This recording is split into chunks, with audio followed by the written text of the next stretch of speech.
কি হয়েছে, কি কি অভিযোগ জানালেন থানায়? সকালবেলা একটা ফোন আসলো আমার মোবাইলে, বলছে রত্না গ্যাস থেকে বলছি, বলছে আপনার অনেকদিন ধরে গ্যাসের টাকা ঢুকেনি, গ্যাসের টাকা ঢুকবে আপনি। আমার ছেলেকে তখন ফোনটা দিলাম, ফোনে তো ঘাটাঘাটি করি না, ছেলেটাকে দিলাম, ছেলেটাকে দিয়ে সব কিছু শেয়ার করে নিয়ে ও হাতাহাতি করে সব ওটি শেয়ার করে দিল। হোয়াটসঅ্যাপে কল করলো, কল করে ওকে দিয়ে শেয়ার করে নিয়ে সব টাকা হাতে নিল। কত টাকা? 81,097 টাকা। এবার কোথায় অভিযোগ জানালেন? কোথায়?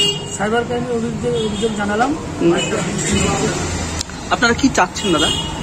আমরা চাচ্ছি অপরাধী অবিলম্বে ধরা পড়ুক, কঠোরতম শাস্তি পাক। দাদা এতগুলো টাকা ছিল কেন, কি কারণটা ছিল, আপনার কিসের জন্য রাখা ছিল? আমার শরীর অসুস্থ, আমি ভেবেছিলাম যে এটা নিয়ে একটু বাইরে যাবো ডাক্তার দেখাতে। এই পরিস্থিতিতে, এই অবস্থাতে এরকম হয়ে গেল, খুব দুর্বল হয়ে গেল। কটা ব্যাংকের টাকা গেছে? দুটো ব্যাংকে। কত কত? একটা ব্যাংকে 30,000 আর একটা ব্যাংকে 52,000। কোন ব্যাংক? কোন ব্যাংক? 30,000 টাকা আর 52,000 টাকা। কোন ব্যাংক? সেন্ট্রাল ব্যাংক, একটা স্টেট ব্যাংক, জিরো ব্যাংক। আপনার নাম? সঞ্জয় কুমার বিশ্বাস। বাড়ি? বাড়ি ঠ্যাংবাড়া, ওয়েস্ট জয়পুর।